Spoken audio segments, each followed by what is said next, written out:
Hey, welcome to the mobile studio. Just to Serve TV, Michel Bryant here. Somewhere in the area where the weather is passing through, and it's a little nasty out, so I'm taking this comfort ride. Anyway, not sure if you had a chance to see some of the Brian Walshe case today, but oh wait, where'd I put my microphone? Well, there it is. There. I don't know. I'm not sure what we're hearing right now. But anyway, Brian Walshe, Scott McGuinness, coming up. Justice, where are you? Michael and Linda are here. Love you, Linda. The world is justice. Will we ever find justice? The courthouse the other day in the hallway, you're singing Will "Oh we Happy know Day." justice when we see it? To be and down me, I lead the way. Hoping justice will win the day. Missionary clues, finding justice where we can. Join us now, we're on the run. Justice is waiting, we'll see it done. Well, all righty then. Welcome in. Good to have you along. It's nice and warm and toasty in here. I hope you're warm and toasty where you are as well. Scott McGuinness coming up in just a minute. But before we do that, before we get into the Brian Walshe extravaganza from the day.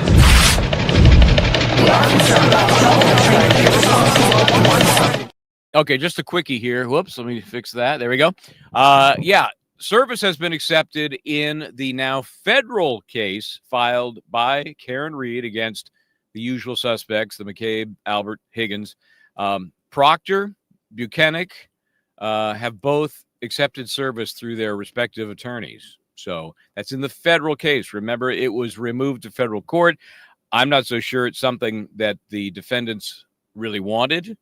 Once they think it through, once they see how this plays out, much faster process. But nonetheless, that's what's happened. And we'll, of course, keep an eye on that as it continues to unfold. And it will unfold much more quickly in federal court than it ever might in state court. Okay. So anyway, we had the opportunity to spend the day in court again in Dedham. And the Brian Walshe case started slowly because it ended slowly yesterday. And that was with all of the videos, the non-video audio recorded interviews with Brian Walshe. Picked up some steam, though, as we got into the afternoon, and everybody's favorite Nicholas Guarino took the stand. And sitting there next to me in court was this guy. I tried to prevent it, but I wasn't able to. They let him in anyway. Scott McGuinness is here. Scott, how are you, buddy? Hi, Michael. So you didn't make it home yet, I guess, huh? No, I'm en route. I'm en route, and I think I'm in a good spot here. We'll see. We'll see if the Starlink gods are going to watch over me here. So what, you were at home yesterday. You want to make sure you came in, and you did today, and I'm glad you did. You saw the jury. Give me your just general observations of the process today. Yeah, I was curious to see the jury, and you can watch these trials on TV, but it's not the same as being in a courtroom. And I half expected Yuri Buchanan today, but we got Nick Guarino. So that's it was worth the trip. I'm not sure many people have ever said that about Nick Guarino, that it was worth the trip. But he is, as most folks know, one of the crossover elements between the Karen Reed Spectacular and a lot of other Norfolk County issues.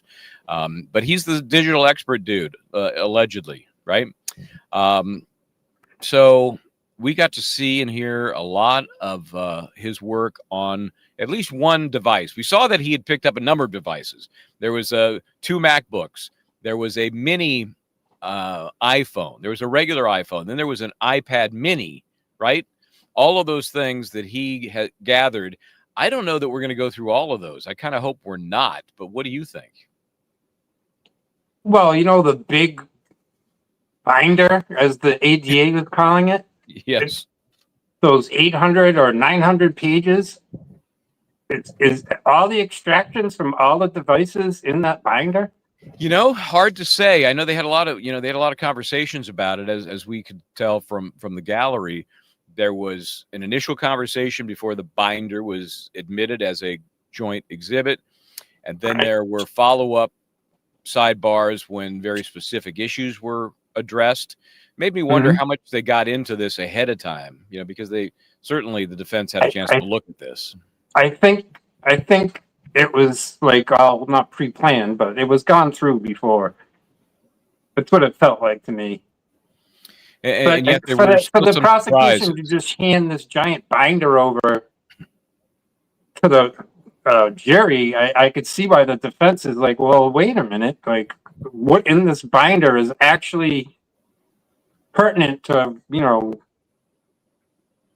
what you're trying to show as evidence. I think Yeah, that's what some of the sidebars were about. I'm sure they were, and I just assumed that they would have gotten their heads together on at least the contents. You know, then they could wrangle over maybe some of the more fine points once they got in there because they couldn't agree. You know, prosecution wanted it in, defense said, I don't know. Okay, we'll deal with it when we get to that part of the exhibit. But I don't have a problem with them offering it as a joint exhibit of all of those documents. It's just, Right. you know, I think they could have fine-tuned a little better some of those that they might have had some problem with. Well, And I one mean, of we them, saw it live in court. The ADA was, you know, fast forwarding through the pages, pointing out, oh, on page, you know, 3, whatever. But you could see as they were scrolling through it, there's a bunch of other stuff in there.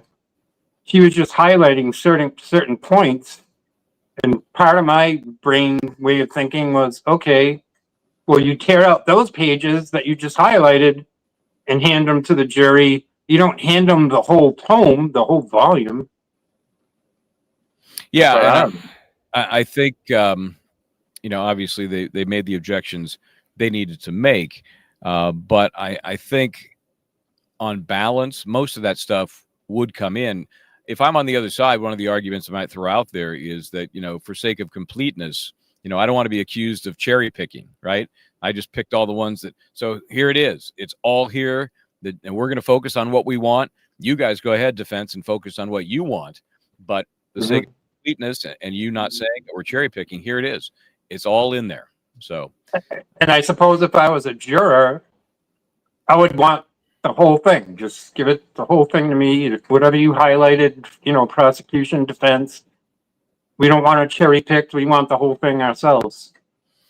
so let's talk about one of the more interesting parts of what came up during direct, but then more interestingly during cross. And that was the corn hub. I guess I have to say corn hub. I guess YouTube would get upset if I say the word. And so there was, this was on the 27th, I believe, of December, right? So this is 4 days before the disappearance. And apparently somebody, again, I've always said they've linked this MacBook to Brian Walshe, but there's always an argument that who knows who was using it at a given time. So whoever was using it accessed Cornhub and was looking at a couple of videos. One that had a title about women, what was it, wives who cheat, I think is what it was. Let me get the exact phrasing here, because one of them was slave dominant something, and then the other one they talked about was wives. I think it was plural. Wives who cheat. Cheating wives, to be specific. Cheating wives scandal. So,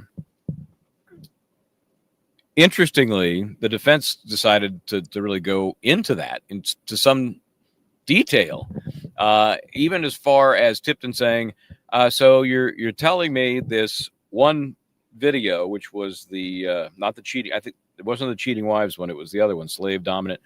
So somebody watched that for 7 minutes and then they were done. Now, I don't want to be weird about supposedly skip to the next video link that was related. It's all very vague about how it all happened, but for him to question how long somebody watches corn seems to me to be disingenuous. People know what's going on. You know, nobody watches 2 hours of corn. I'm sorry. It just doesn't happen. But for him to make some point out of, well, somebody's just jumping around on this stuff, I don't get it. Just sounded a little odd. And he was trying to make it look I think what would, you know, Garino and the other state police detectives working under T.A. Morrissey's office, when they get the full extraction of all Walsh's devices, they cherry picked anything that's gonna, you know, make him look bad, you know, and they, of course. And I think Larry Tipton was trying to say, well, you're going back several days before the alleged crime, and you're pointing out the fact that these corn sites were reviewed. Did you watch them yourself? Like, how are these pertinent? You're just throwing mud on my client. That's how I looked at Tipton's argument. And I think he's right when especially when the one about cheating wives. Oh, hey, I'm just scanning stuff. That one looks good. Let's put that in the extraction. And he admitted that that he didn't look at anything prior to Christmas Day of the subject year, 2022, then getting into New Year's of 2023. He didn't look at any of that other stuff, whatever it might have been there. It wasn't his job, or it wasn't provided to him. There was a sidebar in which Tipton was, I guess, chastised a bit as to how he phrased a question or two, suggesting that Guarino was the guy picking and choosing what was going into the extraction. Apparently that wasn't true. He was involved in reviewing what he was given as the extraction. So maybe it's a difference, a distinction without a difference, and the jury would figure it out. It's still the Commonwealth doing it, no matter whose name was on it.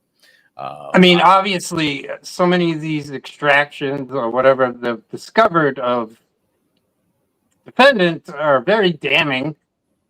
But it, you know, if you're Larry Tipton, the defense attorney, you're trying to throw some cold water on some of this stuff. Like, how much are you trying to pile onto my client here? And, you know, how is this relevant? You know, so I think Larry Tipton got kind of off on a tangent there. Going after the whole corn stuff. And then I think Judge Diane Frenier was like, whoa, wait a minute. Like, sidebar.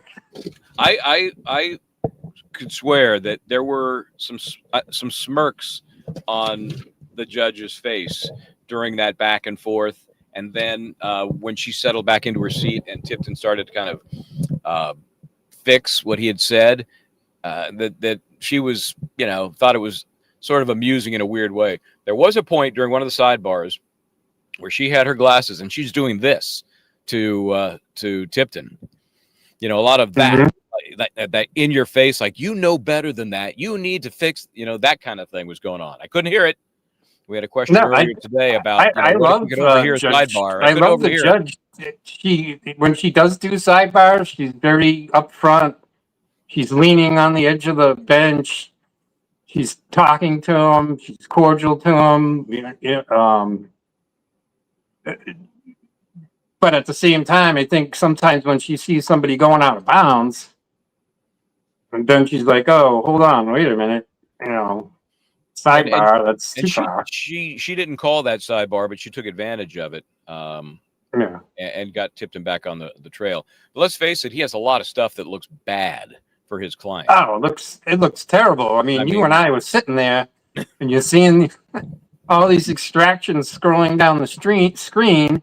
The jury's looking at it. They got screens in front of them. Yep. Everything is terrible. You know, how to dispose of a body, blah, blah. Let's hit and some on of those top high of points. It, you know, here's the gross corn searches he's doing. Obviously, the prosecution's doing everything they can to paint, you know, Brian Walshe in the worst possible picture. Just piling on and piling on. So obviously, defense attorney Larry Tipton is trying to, you know, hold back on some of it. Oh yeah, he's trying. But let's go through some of these. And again, I want to talk about the good defensive argument that I think comes after the fact, and some of the arguments that could be made on each of these as they develop. But there seemed to be kind of a track of these different searches. These are all searches from what is supposed to be Brian Walsh's MacBook that sort of give us a sense of what he, if he did these, was thinking as he's doing the searches, because the tone changed and the focus changed. We have from one, these are all 1/1/23, unless I say otherwise. Again, that's 1:30 or so in the morning is when he nudges her. Oh my gosh, Anna is dead, falls out on the floor. 3 hours later, these searches begin, right? So you can ask yourself what was going on during those 3 hours. Some would say he was busy in the basement. Best way to dispose of a body. That's at 4:52 a.m. 2 minutes later, 10 ways to dispose of a body if you really need to, in parentheses. 4:55, how long before a body starts to smell? 456. How long for someone to be missing to inheritance? Excuse the grammar, but how's long they did that didn't work quite as long as it's just there's missing words in there somewhere, but it's about the inheritance. 625. How long for someone to be missing? Let's see. 933. How long does DNA last? Now he's up all night now, apparently, unless he was just sleeping in those 3 hours after he discovered his wife was dead. 934. Is it possible to clean DNA off a knife? Okay, so all of this sounds like the master plan is to dispose of her body. And at that point, up to the knife, I'm not so sure dismemberment was in his plan, because that's when things changed. He asked about the knife, and then he goes into it further. 935. Can identification be made on partial human remains? And then how to dispose of a cell phone? Yeah. How to dispose of a computer. But he also goes into 6 ways to dispose of body. 1128. Best ways to dispose of body parts. So I don't know. What do you think? It sounds to me like he was working it out as he was making these searches. Apparently, he hadn't watched enough Dexter episodes, so he was just Googling everything from scratch.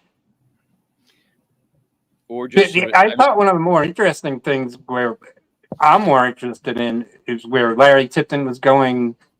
So when Brian Walshe first voluntarily handed over his tablet with certain parameters of their search, what Larry Tipton's trying to say is, when you first got his tablet, you were only supposed to look at these certain things, and then you saw a bunch of Easter eggs in there, and you jumped the gun beyond the warrant. And that was a lot was brought up today.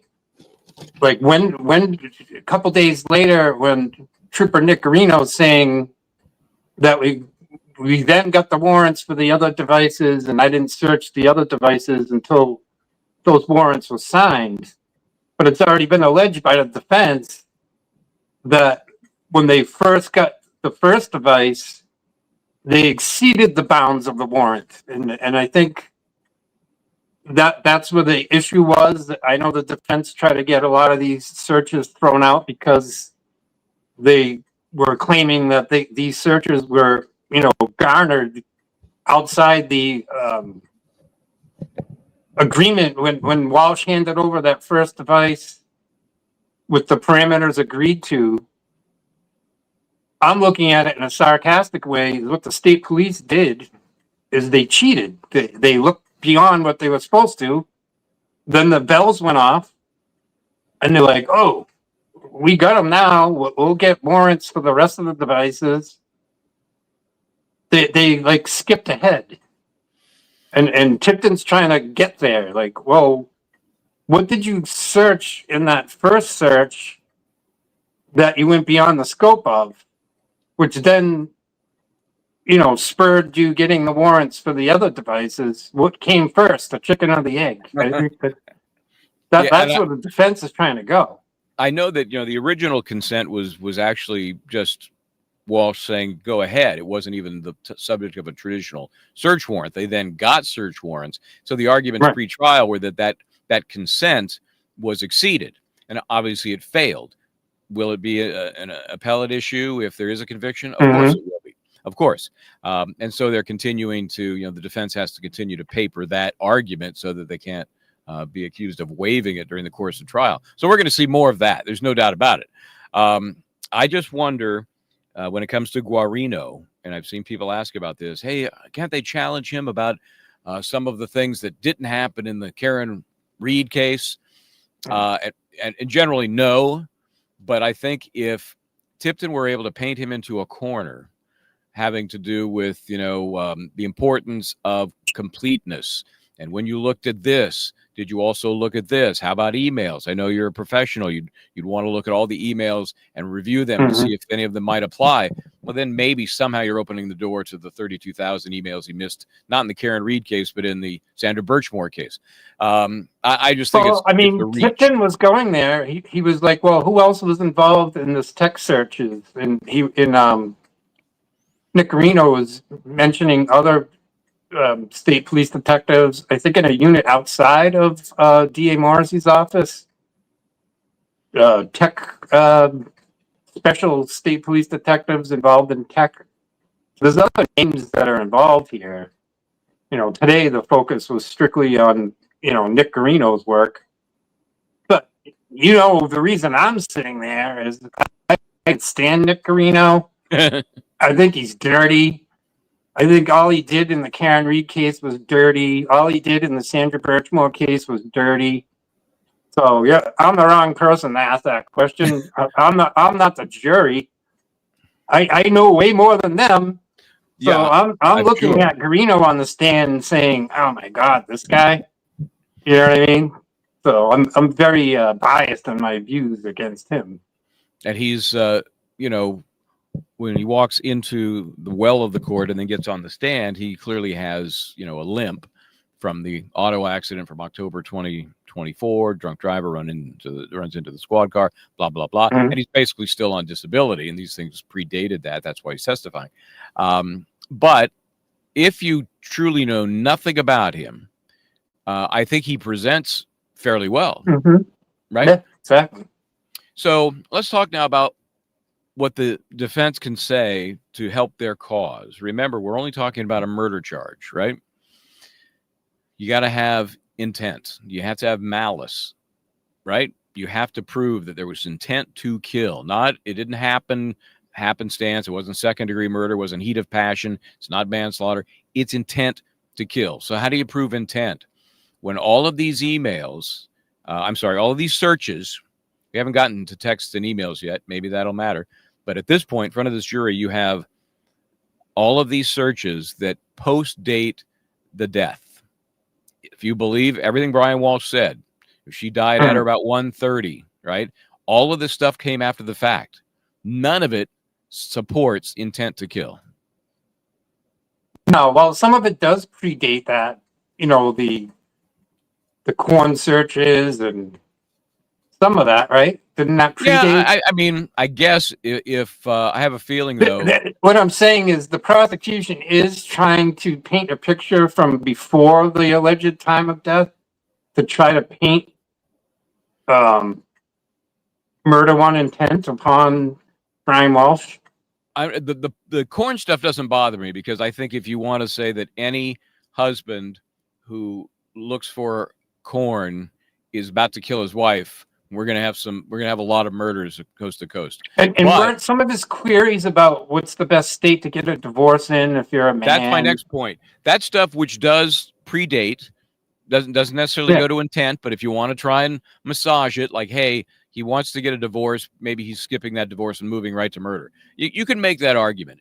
I think the defense argument that they were anticipating his possible incarceration on the fraud charges for the paintings, right?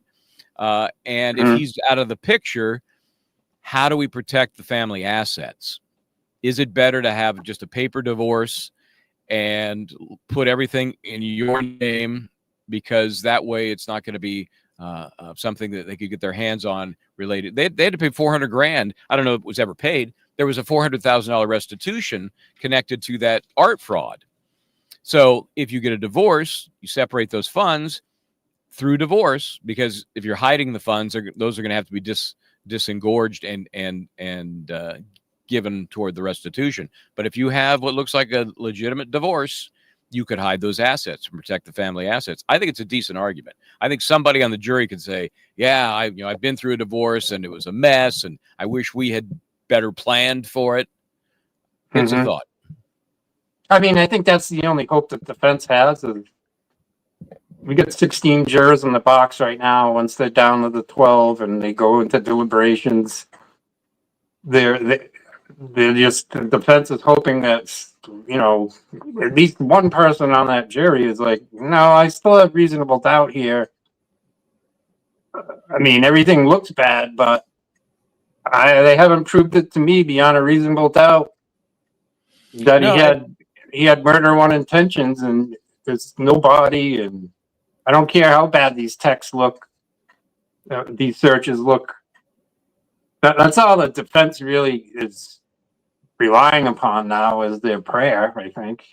Yeah, it was. Let me look at a couple of comments here about some of the folks here. Deanne likes Tipton, says he's great. I'll tell you what I do like about him, and I posted this from court earlier on X. He has great presence there. You know, he's very dramatic and dynamic, and uses vocal variety. He'll really raise his voice at times and be a little more subtle at times. That really showed during the first part of his cross. Then 2 sidebars later, he was a little more derailed, and I don't think he was able to stay as much on point with his performance. But in general, I'd rather listen to him than either of the 2 Commonwealth that we've heard from so far, Greg Connor. Yeah, I completely agree. I think Larry Tipton has an excellent projection and court appearance. And then you compare him to the ADA today, where she's going through the tome of the binder, and you're like sitting there like, oh. And then when you see Larry get up there, he's animated, he's walking around, he's in front of the jury. Much better style. Yeah. And gotta give him that. I was giving her, and I apologize, I forget her name. The ADA. I forget her name too. She, I understand what she was doing, how she was doing it. I give her some credit that the way she was doing it just sounds like a lot. Like, here's another one, here's another one, here's another one, here's another one. You know what I mean? So it was maybe by design that she was just cranking these things out without being overly dramatic about it. Maybe I don't know. But I gave her credit for the way she was rattling them off, because it just sounded like, is this ever going to stop? Exactly. No, I get what she was doing there, but she didn't have like enough gravitas. I don't know how to explain it. No, there's no doubt about it. She doesn't have the presence that Tipton has. I mean, he certainly has the presence of the theater. You know, the theater. We actually sent him. I'm hearing a warning here. No, I guess I'm okay. We actually sent him a note saying, hey, we'd love to chat with you. Come on. And, of course, he was not going to do that. But he said in his thanks but no thanks that I think he said something like, I'm not as interesting outside the courtroom. Something like that, which is why I made a point of going up to him today, just introducing myself. Gave him my card. Just want to say hi. My producer, Missy, reached out to you. Obviously, love to talk to you at some point. And I said, so how you doing? And he said, no comment. and then as he wandered I thought off, he did good today. He's working what he's got to work with. Well, that's the bottom line. I mean, if you're in his position, you can't be doing well, no matter how well you're doing, if you know what I mean. Because I do. The case is ugly. Anyway, so as he wandered off, he did turn and say, nice to meet you. So I look forward to more of his performance. I do like some of the angles he's attacking. And I do like his style. But, as much as I just criticized the ADA for just going through all the searches, and we had that big screen in front of us. Yeah. The jurors have the screens in front of them. And the next search that came up, it's worse. The next search that came up, it's worse. And you're like, oh God, this is not good at all for the defendant. Mr. At all. On last night, and I had a couple of pictures of William Hickey, best known probably from Christmas Vacation. He played Uncle somebody. So now we've dubbed him William Hickey, and I would try and find those pictures, but I'm sure it'll be a mess at the moment, so I won't. The other thing I thought was interesting is Judge Fournier stopped that reference to that Carney guy. The Carney guy. Well, yeah, that's a good point, because and then she came back. Serial killer. She had a sidebar, and then she let it in. Yeah, they circled back to it, and yeah. I'm still not sure of the strategy there. This guy we're talking about came up twice during the course of the trial. The first time was on direct examination, objected to by the defense, and left alone at that point. Right? But no, Judge Fournier told the jury, strike it from the record. It's done. Yes. But that made you think, well, they ain't going back to this. And they did. That's what was crazy. This guy, Carney, Now I'm programmed to say Carney when I see the name spelled like that, but they pronounced it Kearney. This guy was Kearney, yeah. the trash bag killer, a serial killer that, for whatever reason, was being searched by somebody in Brian Walsh's computer. So that's weird, even if it was him doing it. I mean, that's just weird. So you get the Wikipedia page. Well, if you and believe up Brian comes- Walsh is guilty, he was I don't even- he was Googling to see if somebody else got away with it. Well, Yeah. one of his searches was something about convicted without a body. I think that was one of the searches. Can you be convicted without a body? It just seems like it's so on point to be doing within hours of, cutting up your wife. I just can't. What takes you there? Oh, let me think. Because it wasn't like name some serial killers, but it asked about the guy, the specific guy. So he obviously had some fundamental understanding of who this guy was. And so I, of course, looked it up, and it's got a major Wikipedia page about all of his crimes. But you're right. They came back to it. And I'm not sure. She let it back in for some reason. I don't know. I don't know to what end either. I don't know. If you Google I didn't get that. I don't know. I don't know what the plan is for that. If you Google somebody that may have committed crimes that are similar to what you're accused of committing, and that's helpful for anybody, I don't know. I don't get it. No, I think the reason that the judge first abstained the objection by Lipton is because the prosecution was starting to describe who this Kearney guy was and what he had done. And then Lipton obviously objected to that. And, Judge Vernier stopped it at that point. But then they come back from the break or lunch, I forget what it was. He has a sidebar, and then all of a sudden it's back in again. Yeah, no, it was weird. Out. I'm curious to see where that goes. And this was a complaint apparently from. So I can read that there. Massa Hart, that she was monotone. Yeah, again, compared to the performance aspect that Tipton has, yes, she was downright flatline.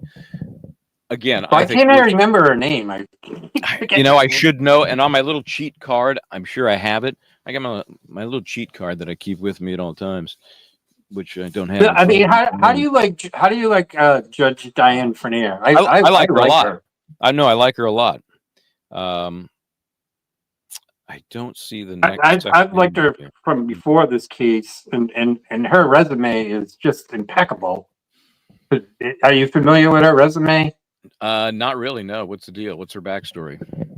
I mean, she started her career in the military. She was an officer in the United States Air Force. Okay. And then she went to law school. So you're talking like 7 years in the Air Force. And then she gets out of law school. She's in private practice from like 91 to 94. And then she becomes an assistant U.S. attorney.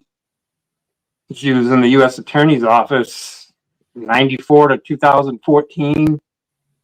And then she went back to private practice. And then Massachusetts Governor Charlie Baker appointed her to judgeship in 2017. Okay. So I look at her career, her background with tons of respect. Very impeccable, resume. And you look at her career and, just unbelievable. So when I see how she is, even in these 2 days of trial so far, you're like, wow, okay, yeah, it makes sense. Yeah, what I saw in all the pretrial stuff, and there was a lot of pretrial, she was very good, even-handed, and got to the point when necessary. So I'm not surprised at what we've seen in the first 2 days, based on what I saw before the trial began. And I think what I really like, because now it's the first time I've seen her in front of a jury versus just in front of attorneys, I like how she deals with the jury.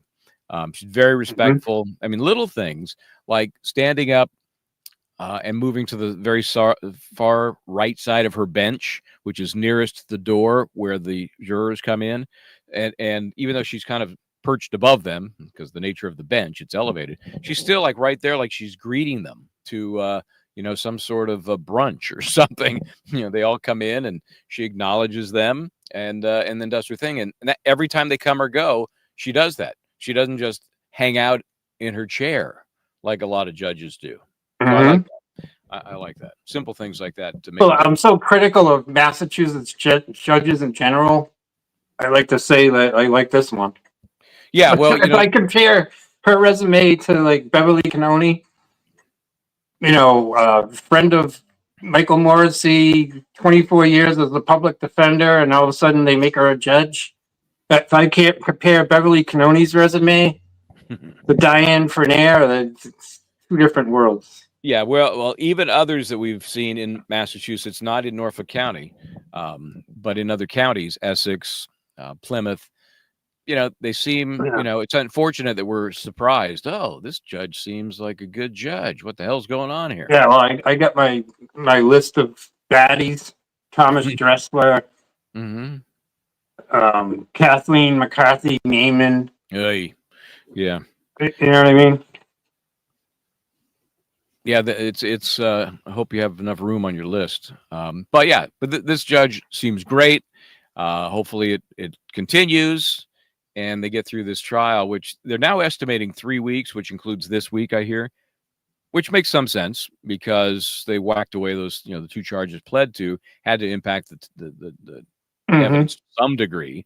A lot of what we're hearing still coming in could have related to all 3 charges, but there's going to be some stuff that just is going to be irrelevant and won't come in, and that should speed things up. Prosecution yesterday, after just 1 day, said, we're ahead of schedule, Judge. You had 1 freaking witness. How can you be ahead of schedule? But that's what we're hearing. So I think what's going to be I can see a 3-week trial. It seems to be going at a decent pace. Yeah, well, yeah, and again, it's going to depend on. Hold on a second here. My equipment's. I mean, I can see something slowing it down. Like, I'm sure the defense wants to drag Proctor in there. The prosecution doesn't want him in there. Yeah, I still think they're hiding him. First, thanks to Kanya Schmidt. Kanya Schmidt, is that correct? Am I getting that right?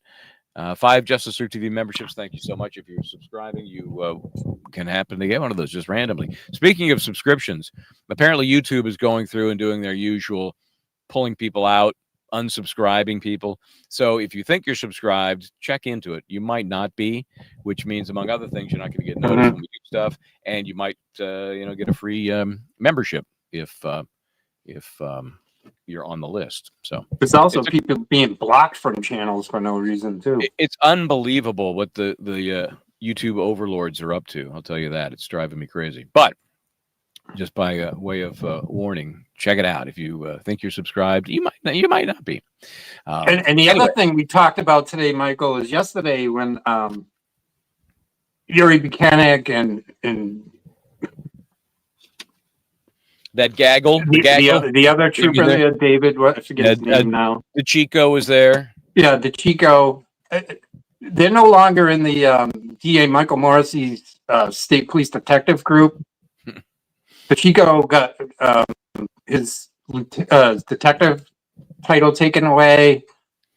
He's still a lieutenant, but he was transferred to be a commander of a state police barracks. Yuri Buchanan was put on administrative duties in Framingham State Police Headquarters, apparently sharpening pencils and making paperclip chains these days. So neither one of them are in the detectives unit anymore. So they called them in specially yesterday, and they had to appear in front of the judge like, well, you're going to be called in this trial, even though you're not detectives anymore, which was kind of weird. But everybody focuses on Proctor being fired from Michael Morrissey's detective group. But there's other detectives that have taken the fall and been moved out of there. Yuri Buchanan and others but everybody just focuses on Proctor being fired. But there's other state police detectives that were working in Michael Morrissey's office that have been disciplined. Some literally transferred out of the unit to lower duties, and they're going to get trying to called hide in. everybody. They're burying everybody. Right. I'm looking for one of the searches that took place because I see a comment that is challenging my recollection here relating to one of the searches. Stand by. Do you remember one of the searches had to do with DNA on the knife? Do you remember that? I do. Yeah. Wasn't it something like, can you put it in the dishwasher? And that one was, can a dishwasher remove blood? yeah. Some of the searches that Brian Walshe has made is you're just sitting there like, okay, dude. Yeah, I don't know if it's arrogance, ignorance. These things don't go away. They just do not go away. You don't. I guess you look at him like, okay, I guess he's of fair intelligence, and then you look at all these searches he made, and you're like, this is the dumbest criminal I've ever seen. Like, it doesn't match. Yeah, and that could be. I mean, I suppose if it's your first time, it's all new in how to handle it. And besides, he was panicked. Remember, she just died, and he was panicked, and he, that's when all those searches took place. So you have to get. I was talking to a friend of mine today, and they're like, "Why are you so interested in this case?" I mean, obviously, he's guilty, and I'm like, well.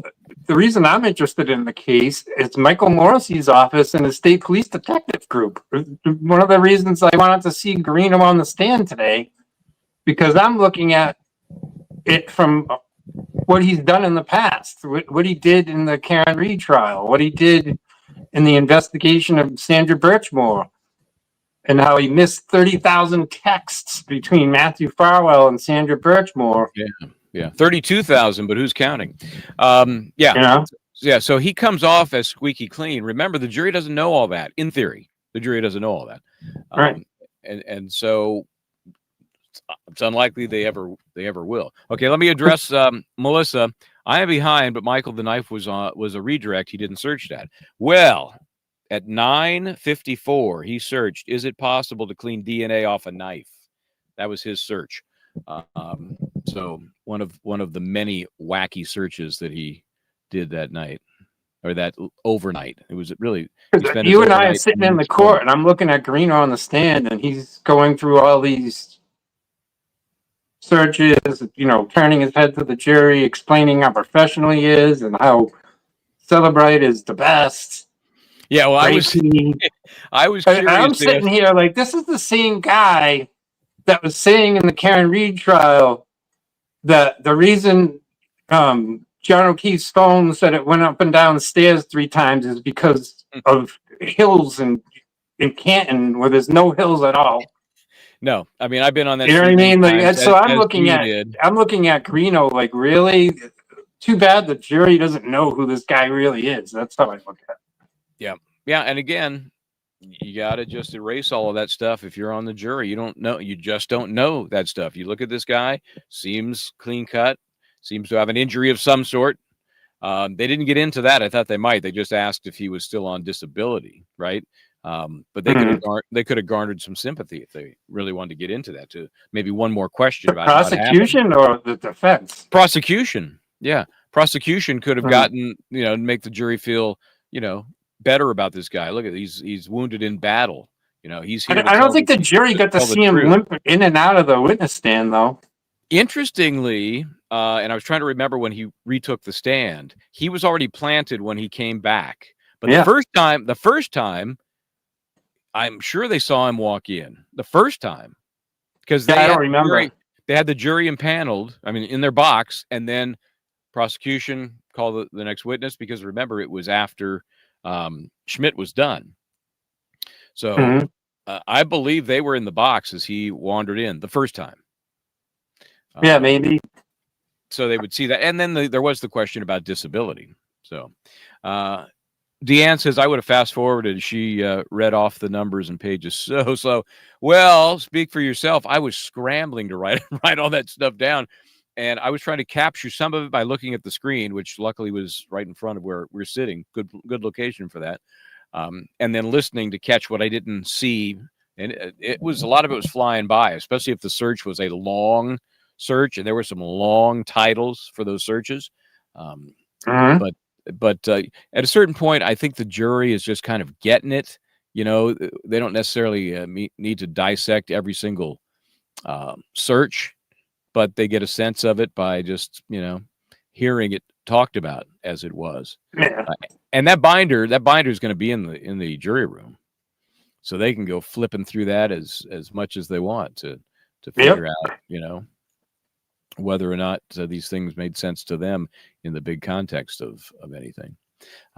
This is where I ask to hit subscribe, like, share, comment, do all of those things at some point before you take off today here, like this. There you go. So tomorrow we're going to have more Guarino. So unclear how much, but a little bit, right? And then I'm going to ask our folks to help out of here a little bit, because I was jotting down whatever I heard of the names, I was jotting down as quickly as I could. But I don't have full recollection of these, so I'm kind of wondering if that search. Let's see. I had to flip. It was recorded, Michael, on anybody that was covering the trial live. Yeah, and if you want to rewind, as we did, but I've been busy. Haven't had a chance to rewind while I'm driving. So it's more cops. We know that. Reardon, Foley, somebody from the Swampscott PD. I don't know which officer that would be. They're also going to have some records custodians. To me, the way they're building this case is the opposite of the way I would have built the case. I would not start with all-day audio interviews, all day, followed by digital forensics. Those are both sleepers. The fact that the digital forensics, Guarino stuff, was an increase in activity tells you something. Because normally that's the downside. Normally that's a lull. You know, maybe you've had a coroner, maybe you've had some first responders, the sexier, juicier stuff. Then you throw in the digital stuff because it's kind of a downer. In this case, it elevated from all of those damn audio interviews. I wouldn't have done it in that order. But now we're moving into a records custodian, Scott. That's what they say we're going to put on next. Records custodians. You know, no, I think the prosecution's looking at it like, oh, we'll play the 3 long interviews where Brian Walshe is talking away, and then we're going to show all these insane texts, and we rest, Your Honor. That's all how they're acting. I don't know. I mean, if the defense has given their trial estimate, it's never going to be more than a half of what the prosecution's, even if. This is something we touched on a little bit earlier. Walsh testifies, because I think now it's more likely than not that he will. I would have said the opposite when the trial started, but when that defense came out, who else can testify or provide evidence of the theory that she just died, except the defendant? Well, after listening to Walsh's police interview tapes, I don't think it would be wise for Walsh to take the stand, but I can see him doing it. That's a different story. I think if you believe the jury is going to just take the opening statement, because that's the only time they've heard this, through the opening statement, they're going to take that and run with it, and at least one person's going to lead to a hung jury. I think that's a kamikaze mission. That's suicide. At this point, what do you got to lose? You've already set up this defense that, hey, she just died. We better hear from the guy that says she just died. I just, again, back to the Scandorito defense, as I call it. It worked for him. He took the stand. Now, luckily, it was for him a little different. The cause of death was more than likely the drugs that he and his daddy were partaking in. Here, cause of death, who knows? Was she strangled? Was she drugged? Nobody knows, because there's not enough body. There's really no body of any kind or parts to figure that out. So that's a big negative. Here's a lawyer question for you, Michael. If Brian Walsh takes the stand in his own defense, can he be impeached? Can the prosecution say, hey, isn't it true you already pled guilty to disposing of a body? That stuff's not going to come in unless he were They to can't deny go it there? somehow. If he were to deny it somehow, then you could say, well, wait a minute. But that would never happen. There's no way he's going to change gears now and say it didn't happen. So it's a good question. I just don't think in reality it's Because ever they gonna can't be. really impeach him on the fake Andy Warhols. That's already been revealed. That's out there, and there was a stipulation on that I thought was going to prevent them from getting into the details, but it's all out there now, all of it Mhm. from his interview. I mean, that's where Right. they could have restricted it to convicted of fraud, and that would be fine. It's anytime you have a crime that involves dishonesty, the jury gets to hear about it, right? Well, that's fine, but they didn't have to hear it was art fraud and the Warhols, but he shared all that with the cops when he was talking about the biggest problem between their relationship was that they weren't together enough because she was down there in her new job. He couldn't really move down there until the federal case on the art fraud was settled, and it hadn't been at that time. So they got into that to a much greater degree than I think they needed to, but nobody seemed to care. I know. See, I thought when he had the federal GPS, well, it wasn't even a GPS anklet. It just No, it it's an wasn't. anklet that just makes sure you're at home. It's like a And dog. he could call. It's like a He could dog. call and say, "Hey, collar. I'm bringing my kids to school." So he was allowed to leave the house, and it didn't track him after that. All that anklet did is if he didn't ask permission to leave his house and he left the house, it would set off an alarm, quote unquote. But it wasn't an actual GPS tracking anklet. I know people were asking that question, like, how did he roam around as much as he did? It's interesting. He was allowed to go out at times for daily activities that might include taking the kids to school, or I'm guessing it just wasn't very well monitored. We may hear that it was disabled or something that hasn't come into evidence, but it was not a GPS. It was simply, if you go outside a certain radius, Correct. It would beep somewhere. Yep. It would beep. So either that happened and nobody caught it, or it was disabled somehow. It clearly was not very effective. I think that's safe to say. Let's see. I'm just looking at some notes here. So that GPS, that federal GPS monitor that he had was because that was still like kind of like pre-trial probation because the federal case hadn't been finalized. Yeah, they hadn't figured that all out, so he was still basically on house arrest, with that kind of rinky-dink version of the monitor. So, clearly that wasn't really worked out or thought out too well. Also testifying, and these are lined up in a way, not necessarily all tomorrow, but this is the order. Connor Keith is on the list. Heather Sullivan is on the list. And what's the last name? I got only the last name. Gould. So from what I can glean from this, they're all cops or somehow in law enforcement. But for the custodians, we're going to hear from the custodian. This annoys me. The Lowe's, store custodian, because they're going to use video of him getting, his mop up kit at Lowe's. Mm-hmm. You could so easily stipulate to that stuff. You don't need to drag somebody in from Lowe's. Is somebody going to argue, no, that's not Lowe's video, you made that up? No.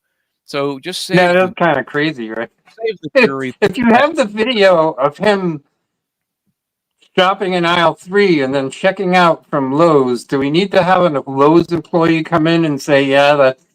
So, I mean, technically, under rules of evidence, the answer is yes. You need somebody to come in to establish that it is credible. And so I get that. My point is that it's not going to be disputed, so why not just agree to it? Take one body out of the mix, and then you just play it for the jury, and you say the parties have stipulated to this. This is video from Lowe's on this day and on this time. Roll it, and you're done.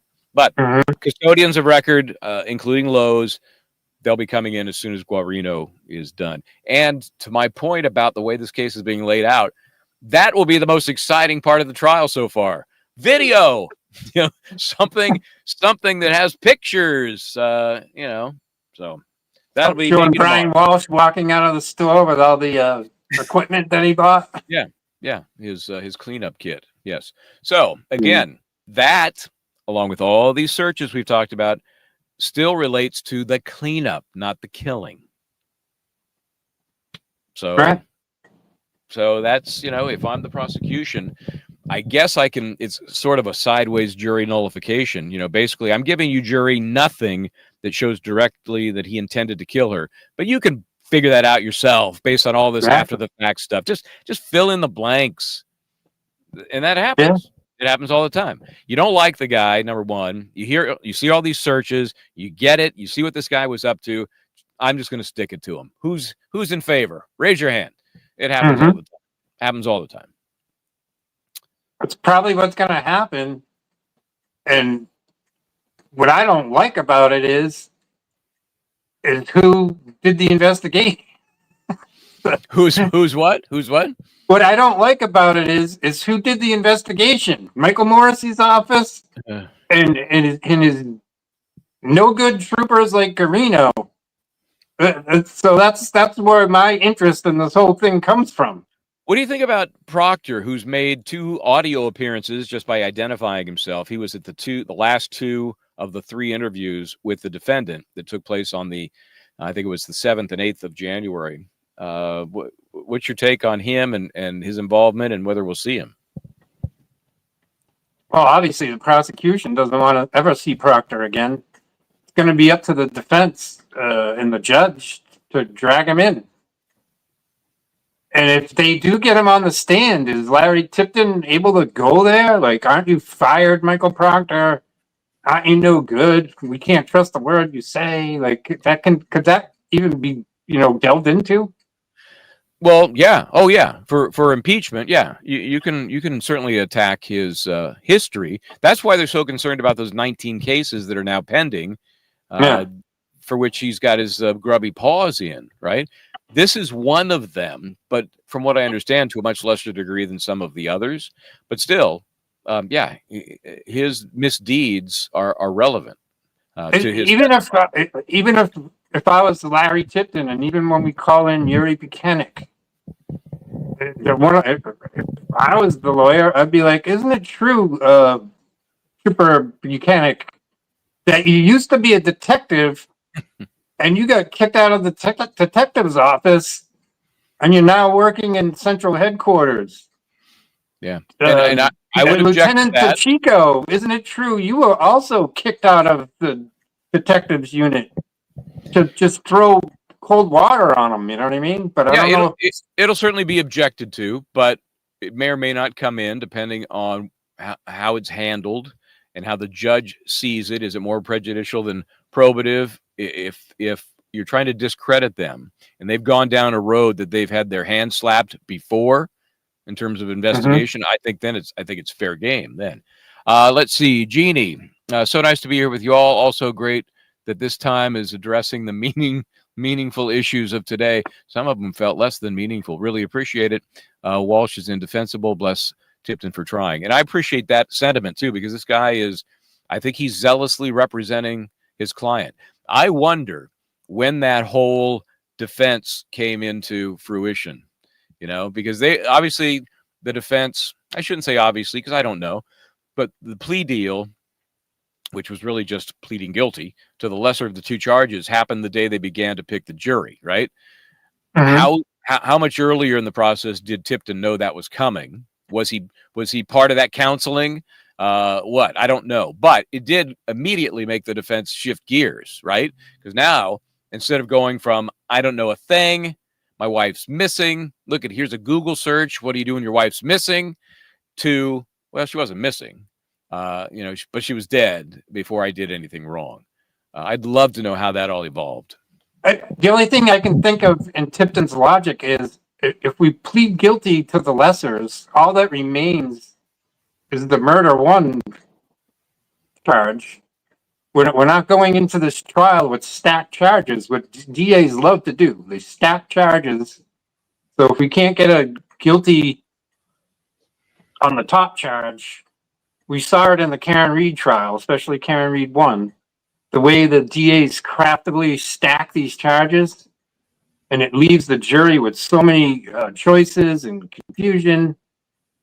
This way, if you're Tipton and you're thinking, okay, my client Brian Walshe is a goner, so the only thing I can do here is have him plead out to the lessers, take it to trial for the murder one, only remaining, hope for a hung jury, and that way, dude, you're only doing time on the lessers. It's the best we can hope for. But I think that's what Tipton's thinking.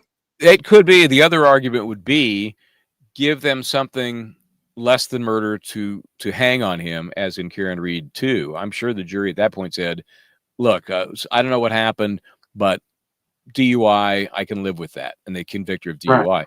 They could have done the same thing with Brian Walshe. Look, I don't know if he killed her or not. This other stuff's disgusting. Let's hit him with those. So in that case, he's no worse off than he is taking a plea. You're looking at it completely opposite of what I just said, but that makes sense too. Yeah, exactly. And so the jury can do a lot of things with that. Now they really had. Now it's a light switch. It's on or off. You know, there is no compromise going on here. There's nothing for them to compromise on. It's either guilty of the murder or not. So I don't think strategically it's a bad idea. It's dicey, but it's all about your client. What's your client willing to plead to? That's a weird conversation. Convince your client.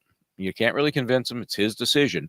But give him the pros and cons of pleading to these two lesser charges and going to trial on the top charge.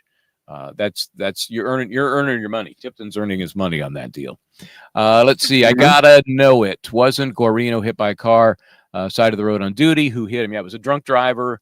October of 2024, and he either lost part of his leg or I can't remember, or it's just irreparably damaged. But it's it's an obvious limp. Certainly he's disabled technically. So. Okay, before we wrap this up, any thoughts, any questions we haven't hit on? Are you going to go back? Have you seen enough for now? You going to go back to the trial? Back to the trial? Yeah. I'm not going to go every day, but I'll go a little bit. Okay. If I can't, like you were talking about, if it's Proctor Day, I'm going. Proctor, you know what I mean? Yeah. That's a proctological exam I'd go to. Yeah, it's the boyfriend on Thursday. Mechanic, I'd like to see him on the stand. Well, the way that you know the what I mean? judge is asking for kind of a coming soon, at the end of the day, she asks what's going on. She actually told the parties, the attorneys, it's better that you guys are talking to one another, which is fair and civil, and that's what it should be. So there's no sandbagging. I believe in, as I used to say, a surprise a day when I'm in trial. A surprise a day, but I'm not sandbagging and ambushing somebody. I'm going to tell them, who's coming. The judge said, it's more important you guys are talking than I know, but I appreciate that I know as well. So she asks, she got this list of people that's coming, but not on the list. Proctor, Buchanan, not on the list. So I'm keeping my ears peeled for those guys. And of course, if Walshe testifies. So I'm just kind of penciling in my next trip up to circulate around one of those key players. So. Well, you get a lot further trip than me, but even me, I'm like, am I going to drive an hour? Am I going to sit on those hard that's a tricky benches call all day? Yeah, those benches are not designed for comfort. People there was that one next to me today that left their cushion behind. Yeah. So a lot should of people have took it with you, Mike.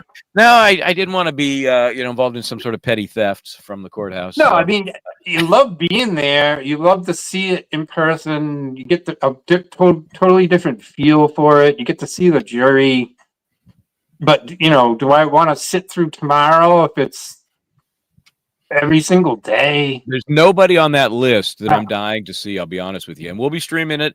I'll be watching it and chiming in from the studio back home.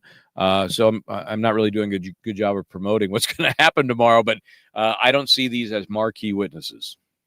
If I was 5 minutes down the road, maybe I'd go every day, but I'm not going to make a special trip every day.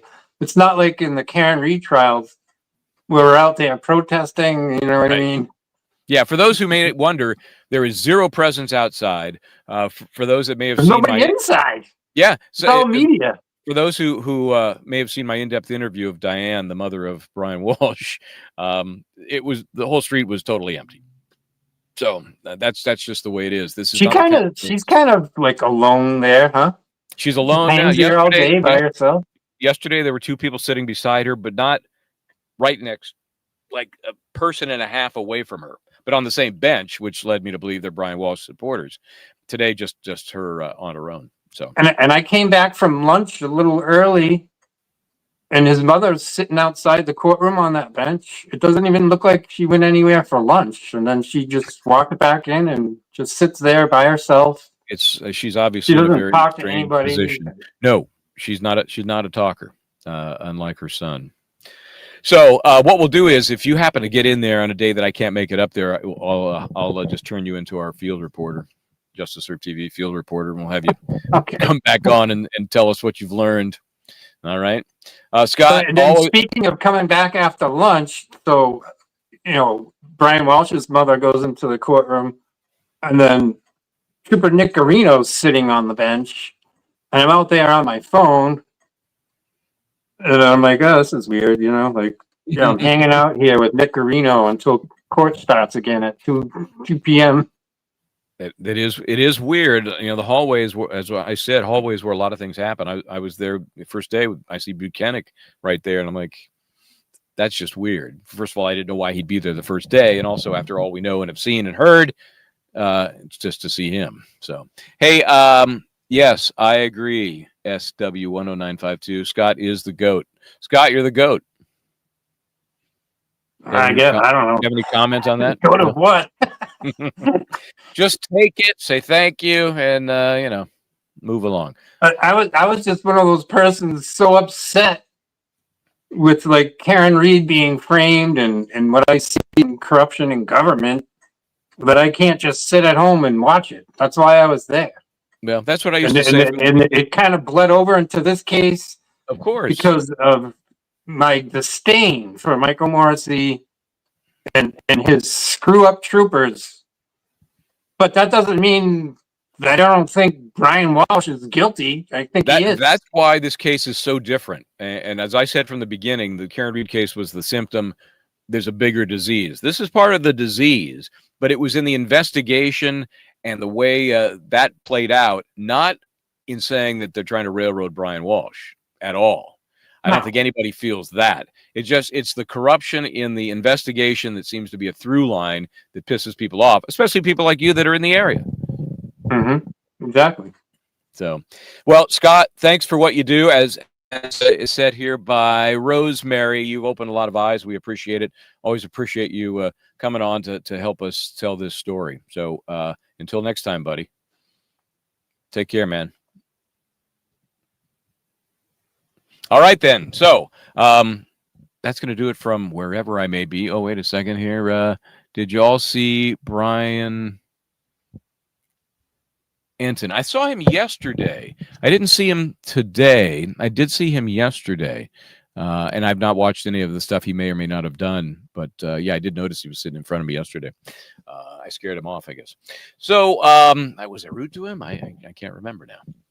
So that'll do it. Tomorrow we'll pick back up with the broadcast at 9. Again, I'll be back in the home studio, so maybe chiming in if something of interest happens, and then we'll still do the 1 o'clock Q&A recap, and then circle back for the 6 o'clock. Linda Baden still on assignment, and we may learn more about that as the week progresses. That's all I can say for now, because that's all I know. In the meantime, thank you so much for being here. Appreciate you taking me on the road. And we will check with you next time. This is Justice Serve TV, so please try to do the right thing.